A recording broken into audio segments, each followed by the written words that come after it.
How to quit your job the right way. How many of you have dreamed about, thought about, speculated on quitting your job, waking up one day and just going in and saying, I'm out? Probably most of us. We all have bad days. On this channel, we have talked to Anna Kelly, Dion, now Matt, the lumberjack landlord, PTO for life. All individuals since the creation of this channel have quit their job. So I want to talk about with Matt, the lumberjack landlord, the most recent addition to this tribe. Mhm. What is the right way to quit your job? Matt, what say you? I wouldn't necessarily say I did it the right way. But we'll see. We'll see. I mean, I think it's different strokes for different folks, right? Like you knew you were done that day, you know. Yeah, it was a 15-second thought. Yep. Yeah, yeah. You're like, hey, so I'm out. And Let's talk about, yeah. that's not necessarily wrong. However, you had at least on the financial side kind of had been in the position where you were like, hey, we're not living off of my income now anyway. So it's kind Yeah. of good. From my perspective, I think that it was really kind of twofold. It was you can be ready up here and not ready here, Yep. And for me, that's what it was. I was ready up here. I was ready to move on. I wasn't ready here because these are all people that I'd worked with for well over a decade. I'd hired a lot of them.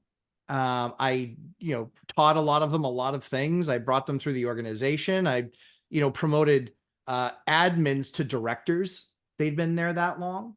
So recognizing that, kind of the Schlumberger model, hire somebody for the job that they can do plus two hire. Otherwise you don't hire. And so it was really awesome. And so from that perspective, I was ready up here a lot faster than I was ready here. Yeah. And so in order to do that, you have to make sure to get things in line. Yeah. Well, I want to give a shout out to Ken McElroy. I did get the inspiration for this question, this thought from a tweet that he put out yesterday. At least that's when I saw it, on 5 things you should be doing before you quit your job. Because again, I think a lot of people that follow you and I are full-time employees. Now they might be full-time entrepreneurs, right? They basically have a day commitment. They're Yeah. spending their time doing something. Yeah. And a lot of them look at us as role models, for lack of a better word, on how to get there, right? How to get up that hill, which leads to the optionality of quitting. Um, you know what? So let's go through Ken's list, but I do have my own. But let's give respect to the gentleman who talked about this, at least inspired the question. Number one, Ken McElroy says is find a side hustle you enjoy and develop new skills. Yeah. This is all while being employed. This is the big thing for me is I would argue that most people, if not everyone, should not do what I did. Go to work one day thinking on the way in you're going to work another 5 years, have a couple of horrible things happen, and you leave within 5 minutes. You're out. Mhm. No planning, no prep, no thought, not an inkling that that morning would be my last day at work. So I would suggest that most people start executing stuff now. And if you're a baby boomer or a Gen X, I'm big on whatever your passion's been the last 20 years, start playing there because it's easy and you love it and it won't feel like work. Yeah, I don't think that's wrong at all. I think that, for me, I got burned like you did in the market, during the dot-com bomb. And so when you lose, I lost basically everything. It was pretty damn close. And so for me, it was like, yeah, I don't like games that feel like they're rigged. Just felt like it was rigged. I was like, you know what? If I lived in Manhattan, I was traveling in those circles, I was in boardrooms, yeah, I have an advantage. And I'm not saying that those people shouldn't have that advantage. I'm just saying that's an advantage, right? Yep. Clearly. Yep. Yep. Yep. Or in Congress. But I think the thing for me was in looking at it, I just Almost got said, me. yeah, I said, I think in looking at it, for me, it was, I need to do something that I think is, more mainstream, more safe. And so my mom was a real estate agent. And so as being a single mom, 9, 10, 11 years old, before we were able to stay home alone, like we used to have to go in the car and do showings on Saturdays. Let me tell you how much fun that was as a Yeah. kid. Like Yeah. being stuck in that middle seat doing, I was much smaller then, but being stuck in the middle seat, I'm between her and a client. Cause that's when that's when they used to drive around. Remember that? Like with Yeah. agents, they used to drive Yeah. people around in their cars and chauffeur them Yep. around for the day. Yep. Yep. Now it's not like that. Now no one jumps in each other's cars. It's always, oh yeah, we'll follow you. That would have been much better. But yeah, I think looking at the situation, it was, I really enjoyed. I knew a lot about housing. I enjoyed it. It was something where I'm a numbers guy, so numbers Mhm. come really easily to me. And so it was one of those things where I looked at it and said, this is something I really enjoy doing. And then it was just a matter of learning the fundamentals. You weren't around then, well, talking about it, right? Right. I Right. Yeah. wasn't Yeah. around then. Like the internet was still a very new thing, Hmm. relatively speaking, from a consumer perspective, back in the early 2000s. And Hmm. so, yeah, so it was challenging to learn, but it was when I had gone through your book, I was like, yeah, I mean that's it. Like Yeah. that's what business guys do, right? Yeah. When I think about Ken McElroy's point, right, find a side hustle you enjoy and develop new skills. I think about Gen X and baby boomers, our generations, and think about, this crazy device wasn't around when we were at our formidable years, right? We were outside playing. We didn't have phones and screens in front of us all the time. So I go back to just thinking about Gen X and baby boomers just having something that they've been doing for 20 years, or it's their life stories or whatever. I was talking to Sean Cannell the other day, and he's like, Zuber, there are too many 25-year-old life coaches. Yeah, dude, I'm like, it's yeah, joke. he's not wrong. He's very rarely wrong. But No. shout out Sean Cannell, Think Media. The idea that I took from that whip is there's not enough Gen X and baby boomers on YouTube or other social media platforms sharing their passions and interests or their life stories, right? Yeah, Dion, for example, could do a whole new channel on being a single dad, raising three absolutely. kids, Hmm. right? Whatever, there is a passion, a story out there. And again, the whole idea is if you can build on it when there's no pressure, Yeah, when you are employed, you are paying your bills, where it is purely extra. yeah, And if you do that for a couple of years, you're going to be so far ahead of the game that when you do quit, you will roll right into something. That's where I messed absolutely. up, right? Yeah. But I mean, you did sort of have, like, you had it though. Like, I was fine financially, but I didn't yeah, have that thing. yeah. Right. So I was lucky that I had the financial wherewithal where I could do Mhm. 1,200 videos and not be monetized, where I could write a book and self-publish, where I could pay editors to do, two different editors, $5,000 each to edit. I was lucky enough where money wasn't the problem, but I needed a mission. I needed a thing. Yeah, And it took me over a year to kind of feel like I found it, um, which is the brand one rental at a time. But I just think about, wow, if I was just building it casually, one video a week, like Saturday morning, just for 5 years, where we could have been. It's crazy. yeah. I mean, I'm with you. I'm on that. And so it's, for me, it was, I retired to being a full-time dad. I retired to, I've done drop-offs and pickups and blah, blah, blah, blah, blah, meeting with the city during the day, like not having to beg for a 7:30 a.m. meeting, right? Right. So I Yeah. could get to work. So self-managing, so amazingly, all of my projects are moving at lightning speed now. I find it shocking. They're like, dude, what, like, you need to give us a second. I was like, sorry, did you just ask me, tell me you need more time? Yeah. And I'm not asking for another week. And so yeah, everything's moving a whole lot faster. In fact, I walk with the town today on a project. So yeah, retiring to something, that's something Dion always said, right? Retiring to something, not from something. So, Mhm. Dion always said that, I guess it just matters. It doesn't even matter what you're retiring to, clearly, based on what Yeah. he's retired to. Right. Naps and video games. Yeah. But that's it. But That's his that's what you thing. get to do. That's what you get to do. And so for me, it's self-management for now. But I've got young kids, 6, 4, 2, and 5 months. Yeah. So you've seen they're a I lot. have. I Yeah, have. they're a lot. I mean, there's pretty well behaved, but there's still 4 of them. Um, Yeah, you're playing zone defense, man. yeah, exactly. Yeah, exactly. I always tell people, I was like, when you're man to man, no problem. Once you go zone, you're done. You are done. Exactly. They will find the holes in the defense. Yeah, you are done. They absolutely find the holes in the defense. So yeah, so I think you're exactly right. Retire to something, but you've got to start the side hustle when there's no pressure, because Yes. how many people started a YouTube channel, let's say 4 years ago, talking about model planes, and then became real estate experts, as an example, or in their mind. Yeah. Yeah. That's one of the things that's very interesting is that they tried it, it failed. They tried something else, it failed. Then they found their serum for boredom. Mhm. They didn't really even need to fully educate themselves on the matter. They just could have an opinion, and that was good enough to propel the ship. So I Yeah. think that as people do that, I think what's really key is when you've done the side hustle and not needed it and not had to have it to make the bills, guess what? You're probably going to make something a whole lot better. Yeah. It's building it slow, building the beauty about what I hope people take from this is if you build it slowly in the right way where there's not money pressures, I'm Yeah, convinced that most of the crash bros that we pick on all the time, and frankly, probably pick on us as well. So it's clearly a you do. two-way street. Oh yeah, Yeah, two way. it's Sure. fine. Two-way street. Yep. Most of them have tapped into that nerve because they need the money.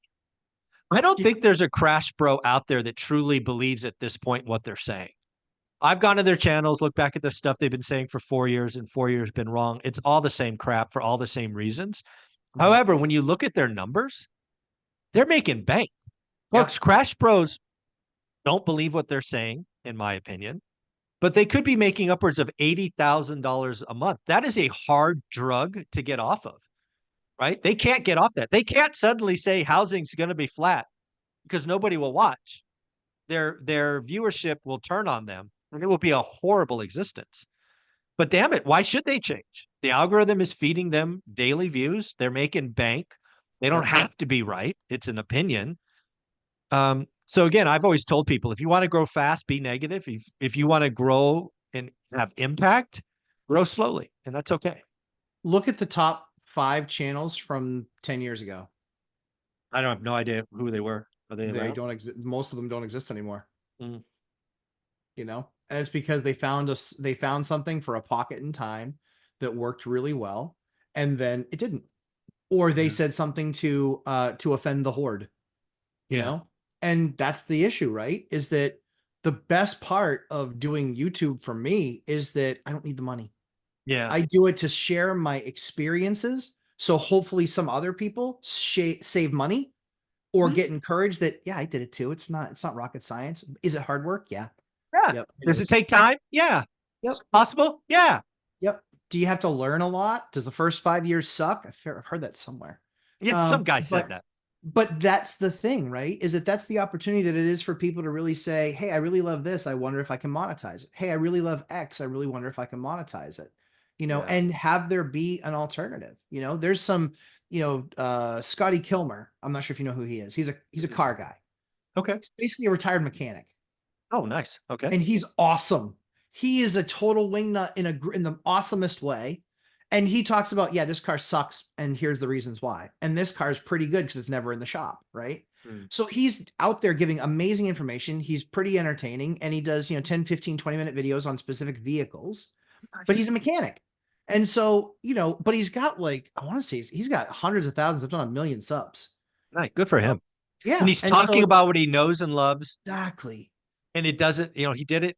The beauty of this, if you do it right, this is what I want full-time employees. And again, we're only on point one of Ken McElroy's list, is if you build it while you're employed, while there is no stress, no buildup of bills, Yeah. no reason you have to go naked. And a lot of these crash bros are failed something else and they needed to pay their bills Yeah. somehow, some way.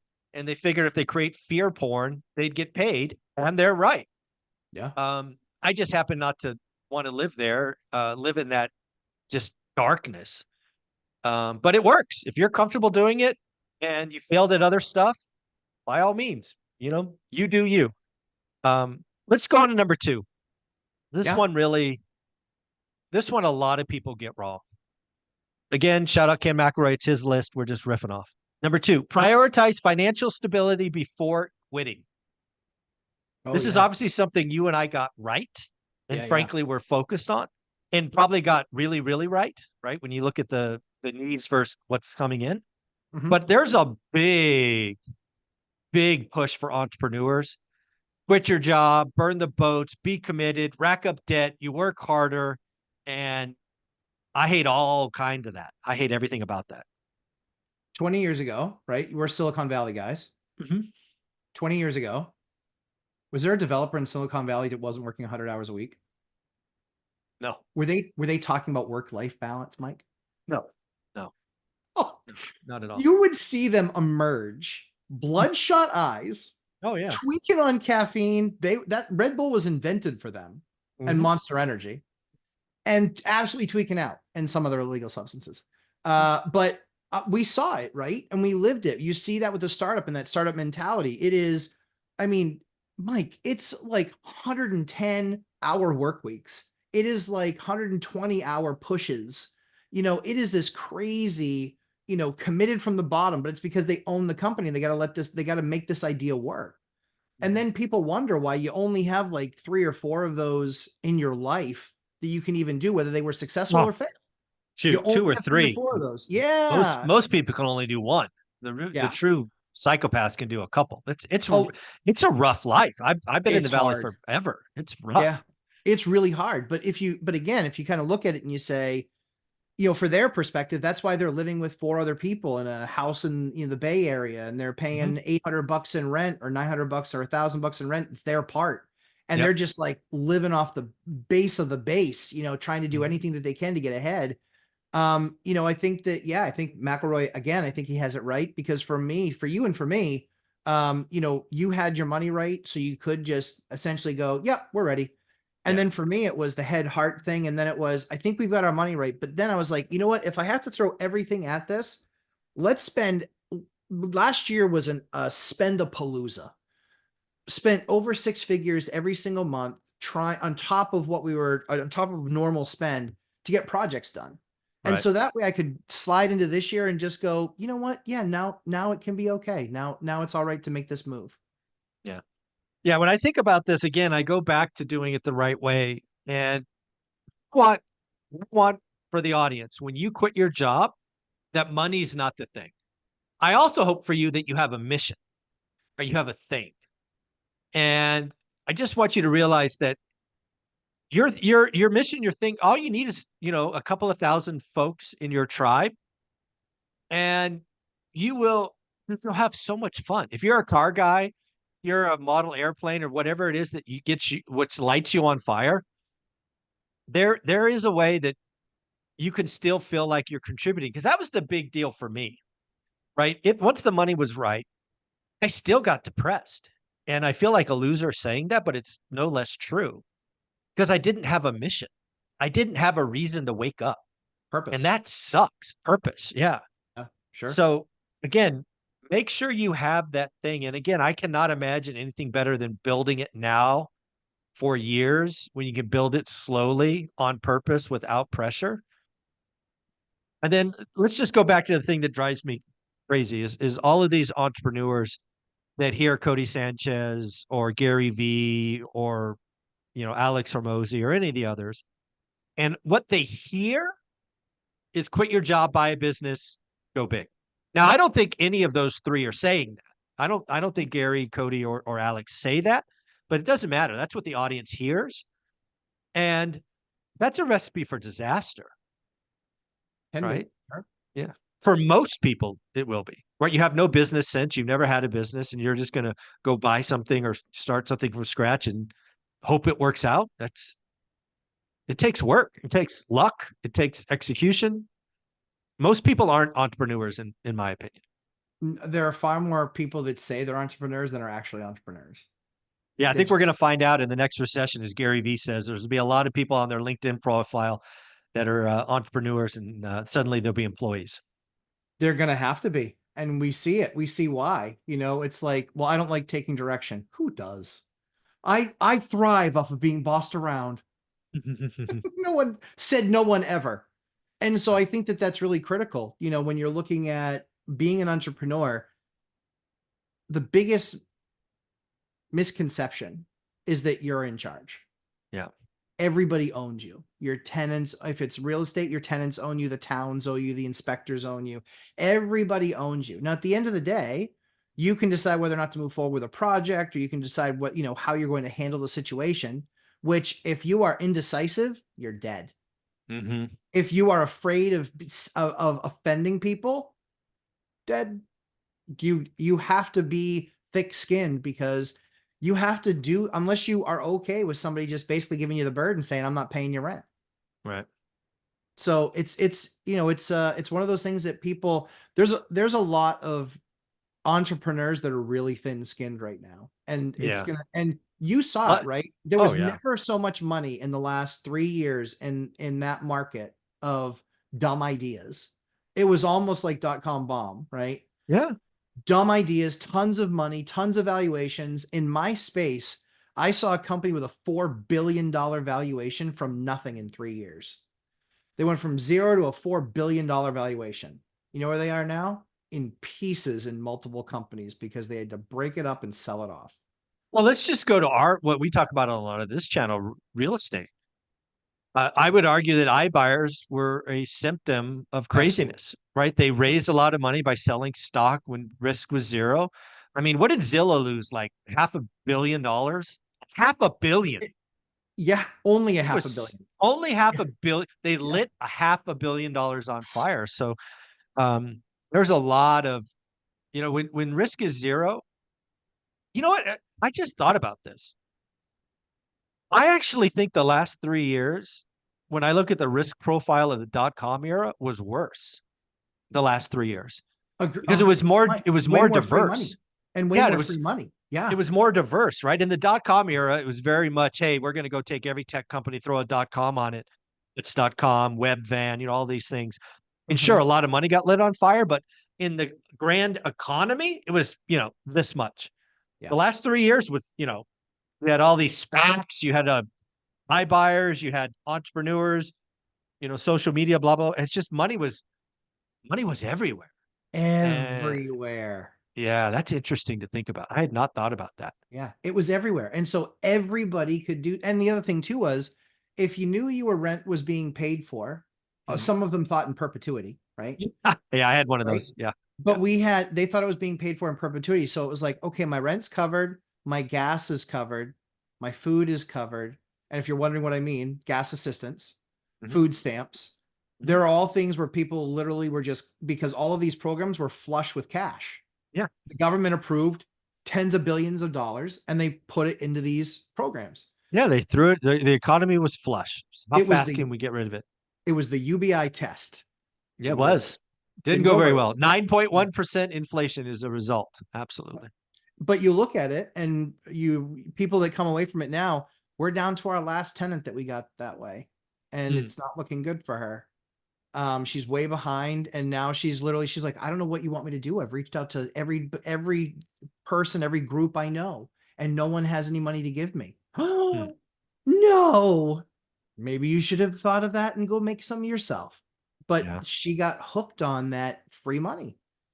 Yeah. There were a lot of people. I mean, some people hopefully go to jail. I mean, there were a lot of, not only PPP. stimulus, but yeah, PPP. That's where I was going. Yeah. PPP fraud. Yep. The government is being proactive in attacking some of that. People buying Lambos and all these crazy cars. Um, just money was everywhere. And what I've learned with this, you're right. It was a UBI test. I It was. absolutely agree with that. Yeah. And when you give money to folks that they didn't earn it, they don't treat it the same. It's it's free. Yeah. And anytime something is free, bad stuff happens.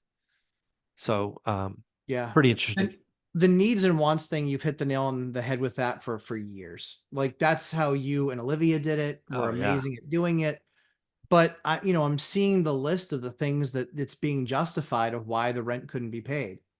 My kids have travel lacrosse. We needed a second vehicle. What? Mhm. I'm sorry, no. I'm Yeah. sorry, no. Dude, Olivia You and I could, have one vehicle now. yeah, yeah. It's so yeah, so I agree. It's crazy. That was a broken part for sure. All right, let's go back to Ken McElroy because he's got three more. This will be number three. Scale a business and diversify your income streams. This one hits me because it's to me, it's the after, right? I think personally, too many people go for diversification too early.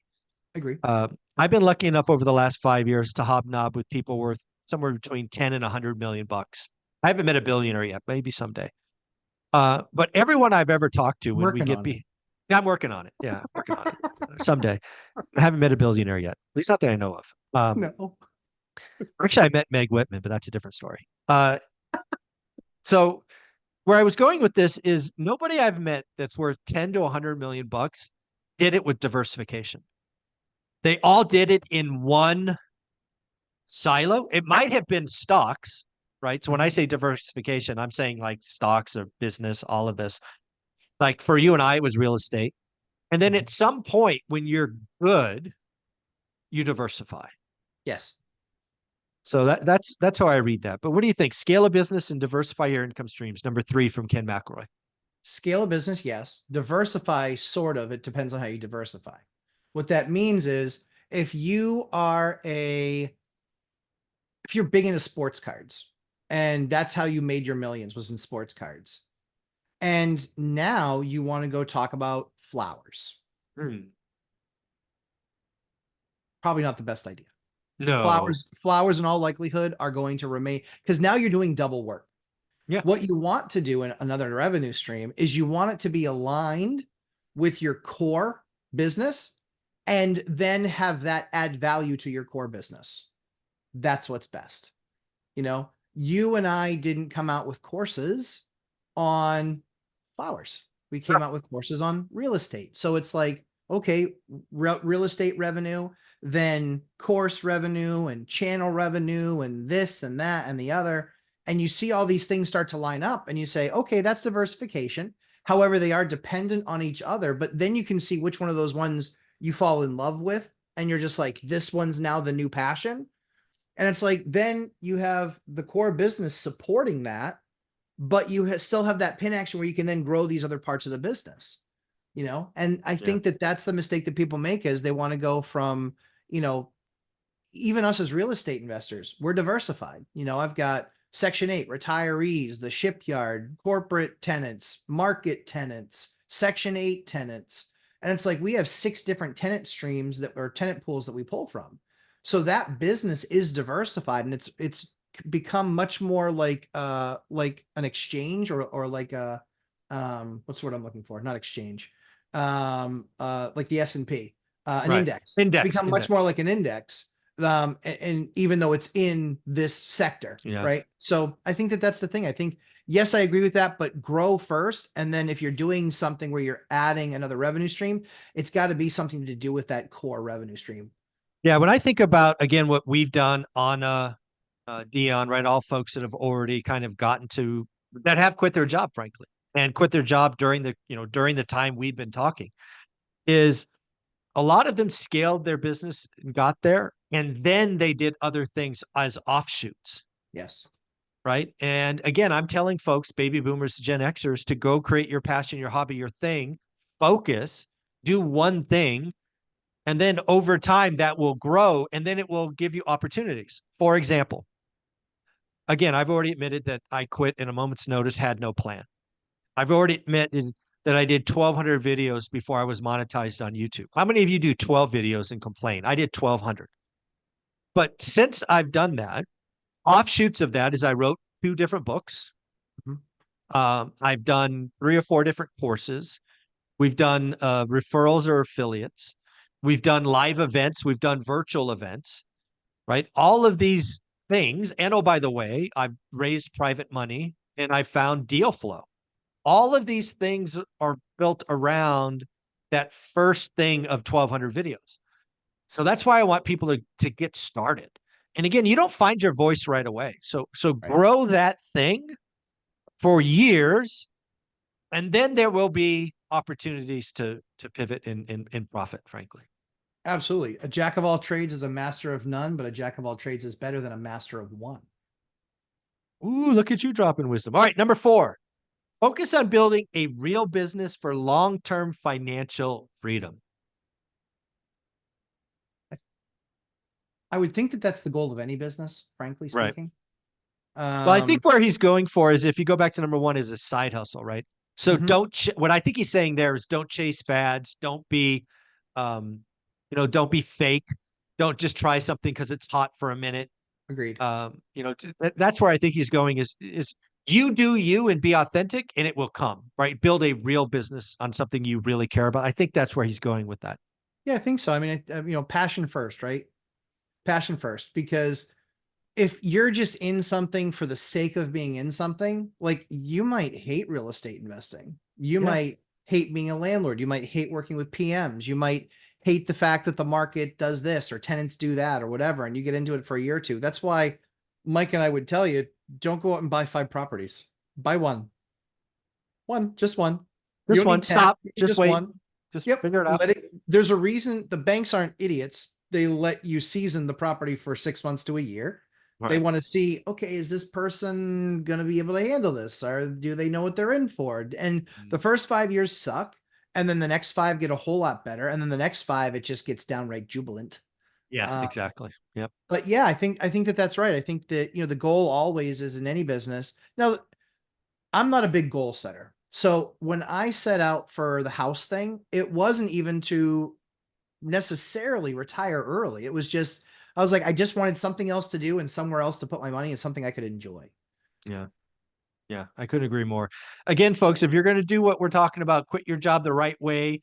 Again, you start with the side hustle, build from there. There's just you'll be so much more happy with and no stress, right? Starting a real business, just quitting your job, as we said earlier, I can't imagine the stress level of doing that. All right, let's close it out with number 5 from Kim McElroy, again on Twitter or X. Network, seek opportunities, and learn from others.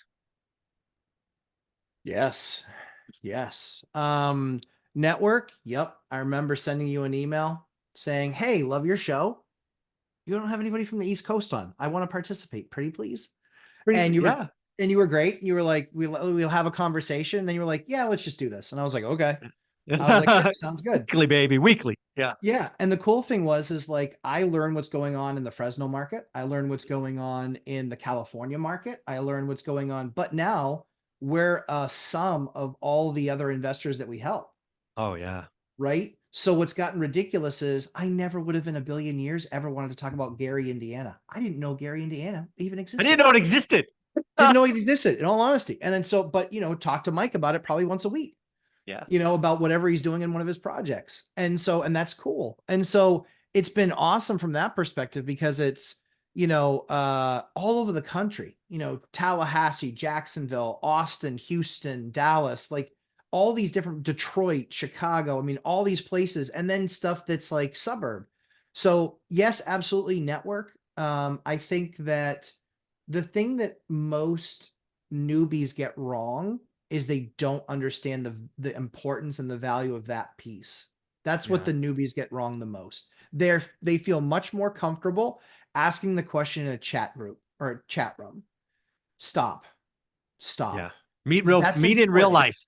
Yeah, stop. Listen, because that's what everybody else is doing, be different. Be different. Everybody else is posting stuff in chat rooms, and that's fine, but don't let that be your only thing because no one knows the nuances of your market. No one knows if there's 400 brand new units hitting, and no one can take the time to do the research every single time they get asked a question. Yeah, one of the things that I've come to realize is there's you have to find people that you know, like, and trust, Mhm. and then do what they say, right? One of Mostly, the yeah. things I got wrong early in my career is I tried to do everything by myself because I told myself I didn't have time, right? I was on different continents and traveling and all this stuff. But even back then, I could have done a better job of networking, and I think that would have allowed me to grow even faster. Yeah. Um, but yeah, the other thing about networking when you're in the right community, the community should have people above you and at your level and below you. That's what we are building together with one rental at a time. Mhm. You're lumberjack landlord. Oh shit, I'm a landlord. Is we're building people with different experiences, and we're Yes. all helping each other. We all get better, right? Iron sharpens iron, and that was really apparent to me at the Vegas event. Yes. Just the networking, people just really kind of being there for each other. That was a big aha moment for me. I love when people tell me that they've taken all 3 courses. Yeah. I love it. Because buy box, Mike, binder, Dion, Matt, self-management of, and grow, growth on your own, right? And being in those jobs, and do you want to get competent and understand? I got taken for a number of rides by contractors because I couldn't speak the language. I didn't know what I was looking at. And that's my passion now, is making sure people don't get taken for a ride by contractors. You know, it can happen. There's plenty of there's not enough old REI guys, Frank Contrerases. There's not enough of those. Right. There's far too many fly by nights and Mhm. ones that are really in it for their four and no more. And that's a major gap in most people's games. And so you can do that through a PM, but you've seen it. You went through it. 5 or 6 really bad PMs that were just Uh-huh. billing you for stuff they weren't even doing. Yeah, lie, cheat, and steal. Yeah, it was bad. It was bad. So again, folks, what this conversation was is how to quit your job the right way. If you've ever dreamed, thought about it, it is possible. I suggest it takes time, planning, preparation. I suggest, as Dion says, rolling into something versus running from something. Matt, if somebody wanted to reach out, follow you, check out your course, where should they look you up? Lumberjack Landlord on YouTube and Instagram, still doing 11:30 a.m. every Sundays for 90 minutes. We just spend Wow. time answering people's questions, and just live on the go. And then we're doing boot camps right now on Saturday nights and Sunday afternoons that are going awesome. So much fun. We got about 30 people in those boot camps. So that's been a blast. Nice. And yeah, Instagram. There's going to be a lot more pictures in the next couple of weeks coming up on Instagram, because I think the police station project, if we go well this afternoon, we should be able to write a nice big fat check for a permit. I look forward to it. Thanks, brother. Thanks, Mike.